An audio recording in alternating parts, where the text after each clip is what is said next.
The first thing I did was created a blank A4 page. I then inserted an image of a solid black background across the top of the page to make a base for the text to go over. After that, I used the text tool to insert the title of the page, changing the colour to a vibrant red to stand out. I also positioned it slightly to the left so it was read first by the audience.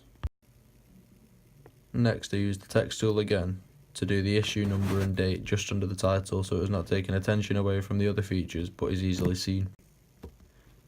Another black solid image was then inserted across the bottom of the page for my featured text to go over so it was separate from the other features of the page. All my featured articles were then inserted with numbers slightly separate from the information so it is easier to read. I changed the colour to white and red so it's a contrast to the solid background, making it easier for the audience to navigate through. I then inserted an image of a solid white background to use as a category heading so it was separate from the information below. The word featured was then added over the white background using the text tool and made separate from the other articles so it was easily seen and clearly states what those articles are.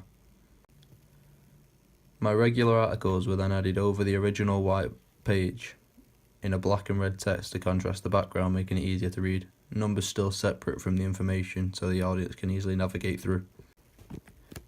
Another black solid image was then used again as a background for another category heading, making it separate from the information below. The word regular was added using the text tool again in a white and bold font, making it noticeable and easy to read. The next thing I did was inserted all my chosen images and used the cropping tool to choose the correct part of the image that I wanted to use, and also made it the right size to fit the page so it looked neat and organised. Using the text tool again, I added page numbers in a small red font to these images so they didn't take a lot of attention away from the actual image. These page numbers correspond with the featured articles below.